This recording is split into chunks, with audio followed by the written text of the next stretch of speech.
On ne construit pas des structures métalliques pour les guerres de demain. On construit les hasards de la vie. On ne conçoit pas les vêtements d'aujourd'hui. On conçoit la liberté d'être soi. On ne distille pas des parfums. On distille des coups de foudre. On n'imagine pas l'avion de demain. On imagine des aventures à l'infini. On ne développe pas des biothérapies innovantes. On développe la fureur de vivre. Avec l'industrie, on a un avenir à fabriquer. Voilà, on fait comme à la télé. On va demander d'applaudir quand même l'organisation de ce soir et les participants. Merci messieurs, dames. C'est le salon Sian, la nocturne. On est en direct, on est en streaming même. Vous pouvez nous regarder. Ça fait très plaisir de vous savoir avec nous. Pôle formation de l'UMM Occitanie pour cette battle numéro 3 avec Kenza et Timothée. Bienvenue, bonsoir. Bienvenue, merci. En face de vous, Stéphane Tranto. Alors vous êtes dedans, vous êtes des anciens élèves en maintenance, système et conception de produits industriels. Voilà, grosso modo, c'est ça. Et Stéphane, lui, c'est ST Composite. Et la question qui nous anime aujourd'hui, entre vous et Stéphane et toutes les personnes qui nous regardent, c'est l'industrie de demain. Est-ce que ce sera une industrie 100% virtuelle? Réponse maintenant. Tout à fait. Alors, du coup, avec Kenza et monsieur Stéphane Trento, on s'est préparé un petit peu à traiter ce sujet sur différents axes. Donc, le premier, on avait comme question comment envisagez-vous une usine virtuelle d'un point de vue l'automatisme non physique et autour des PME, surtout en termes de taille d'entreprise, plutôt petite moyenne entreprise. Alors, je te remercie pour cette question et tu as tout à fait raison. Je crois qu'il est important et l'occasion est toute donnée là pour éclaircir un petit peu certaines idées sur l'entreprise virtuelle, comme tu viens de le dire, parce que le texte, déjà, je le trouve presque un peu surprenant, en tous les cas. Quand on me parle d'entreprise virtuelle et une PME, je dis attention, ça ne doit être effectivement qu'un outil au service du réel. Hein, qu'on soit bien d'accord, en tous les cas, il est peut-être important de le préciser. Le côté virtuel, c'est simplement accompagner le bon fonctionnement, en tous les cas, d'une entreprise et en particulier celle d'une PME. Donc effectivement, nous, on est une PME installée sur la région toulousaine et on a effectivement franchi ce pas-là parce qu'on l'entend depuis tout à l'heure dans les différents échanges. On parle souvent de compétitivité et c'est un paramètre important, essentiel en tous les cas pour la vie et la continuité de nos PME effectivement en France. Et bien évidemment, cet outil, on va rentrer plus en détail, mais cet outil effectivement au niveau de l'entreprise et du virtuel va nous permettre de modéliser un petit peu nos modèles et d'améliorer la performance, bien sûr, de nos outils de production. Kenza.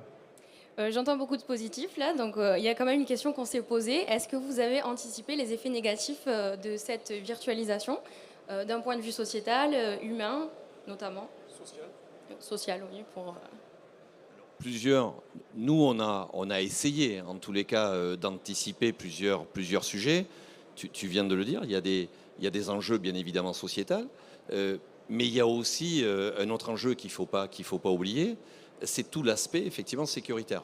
Hein, puisque le principe de fonctionnement d'une usine d'hier, par exemple, c'était des OF en papier, c'était des gammes en papier, c'était des plans effectivement qui étaient réalisés en 2D. Et aujourd'hui, on va modéliser tout ça, on va générer des notions de jumeaux numériques, on va planifier effectivement tout notre outil de production à travers cela, c'est-à-dire beaucoup de digitalisation, beaucoup de robotisation. Et donc, il y a un paramètre important, c'est aussi, en plus du sociétal, c'est aussi le sécuritaire, notamment la problématique liée à la cyberattaque, par exemple. Donc ça, effectivement, c'est un sujet qu'il faut aborder. Je n'oublie pas la question sur le sociétal. Nous, en tous les cas, je parlerai de l'exemple qu'on a déployé effectivement chez nous. Très clairement, les premiers cobots ou robots qu'on a mis en place, c'était pour effectivement aller chercher des tâches qui étaient plutôt ciblées comme étant difficiles ou en tous les cas risquées ou rébarbatives. Et on a eu un accompagnement, une adhésion totale des jeunes. Mais voilà, du coup, sur la question, c'est que du coup, ça fait penser un petit peu à une espèce de remplacement de poste vis-à-vis, par exemple, d'un robot implanté qui doit, par exemple, faire ces tâches difficiles. Comment est-ce que vous gérez ce problème, entre guillemets. Qu'est-ce que vous faites des personnes qui sont censées faire la tâche, on va dire, répétitive, très difficile, par ce robot, en fait? Ils sont inquiets. Hein. Ils sont inquiets. C'est Rassurez-les, rassurez-nous. Alors, déjà, je vais les rassurer. Il est évident qu'aujourd'hui, la transformation de l'usine de demain, cette transformation dont on entend souvent parler, l'usine du futur, l'usine 4.0, c'est certainement pas, et on l'a entendu sur les différents échanges au préalable, c'est certainement pas au détriment, bien sûr, de l'humain.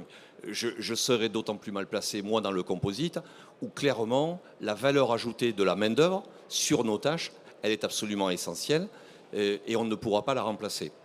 Clairement, dans notre typologie de pièces. Mais je pense qu'il doit y avoir des échanges au préalable, et vous, les jeunes, avec aujourd'hui les formations que vous avez, les maîtrises parfaites de ces nouveaux métiers, qui sont aujourd'hui tous ces métiers de la robotique, du digital, vous êtes complètement au diapason effectivement de ça, et c'est de nous permettre à nous de nous accompagner dans cette transformation, mais qui ne passera jamais par un remplacement effectivement de l'humain. Au contraire, on s'aperçoit qu'aujourd'hui, quand on regarde les derniers chiffres, le robot, depuis l'usine du futur, on en parle, les ventes de robots ou de cobots n'ont jamais autant explosé. Pour autant, on se rend compte aujourd'hui qu'on a une pénurie dans le recrutement. Donc très clairement, les transformations digitales ont déjà été engagées pour la plupart des grands groupes, des ETI et des PME. Il y a surtout une notion de budget, mais on va aujourd'hui plutôt tirer le niveau vers le haut, et je trouve que c'est ça qui est intéressant pour les jeunes et pour votre avenir demain, c'est que ce n'est pas en lieu et place, c'est au contraire, on va tirer le niveau de performance vers le haut, et on va effectivement avoir des postes avec des valeurs ajoutées plus intéressantes, plus pertinentes. Et donc, je pense que vous aurez un œil intéressant sur l'industrie, par exemple. Je vois que tu trépignes. Non, j'ai écouté les belles paroles de notre industriel. Du coup, je vois que vous avez quand même anticipé les effets négatifs. Mais une question quand même se pose, pourquoi on tend vers cette virtualisation? Pourquoi? Est-ce que c'est un besoin, une nécessité pour l'industrie de demain? Alors, effectivement, cette digitalisation ou cette robotisation ou cette virtualisation, c'est-à-dire d'être capable de modéliser, elle est évidemment importante aujourd'hui avec l'évolution des technologies. C'est que c'est un outil pour l'industriel afin d'améliorer sa performance. Je sais que tu es sensible à la partie maintenance. Évidemment, par exemple, avec de l'usine digitale, virtuelle, on va être en mesure effectivement, de diagnostiquer, de prédire en fait, un certain nombre d'aléas parce qu'on va aller chercher des datas qui vont nous permettre de ne pas se retrouver dans des situations de blocage et d'arrêt machine. Donc, c'est de la compétitivité, bien entendu.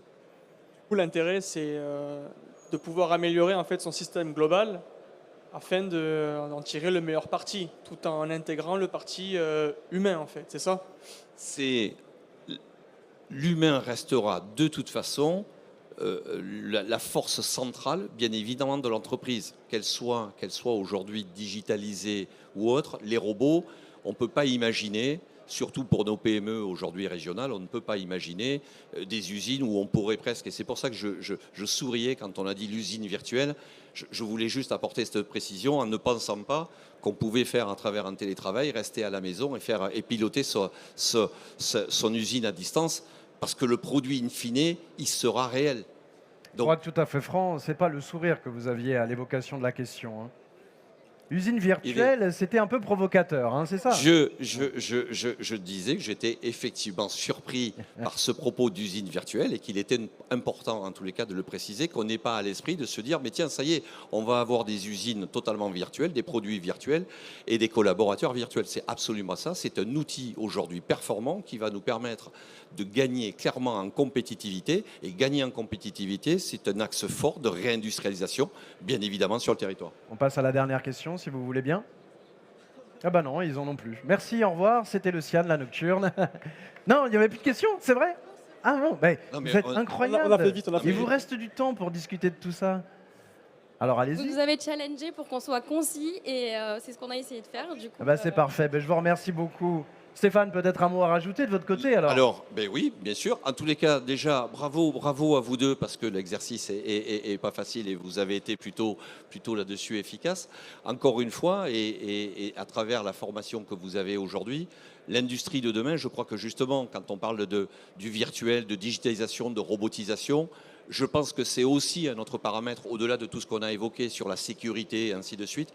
C'est, je pense, quelque chose qui rend l'entreprise et l'industrie, bien évidemment, beaucoup plus attractive pour vous, les jeunes, parce que ce sont des métiers nouveaux, avec des outils nouveaux, que vous maîtrisez déjà, vous êtes né avec.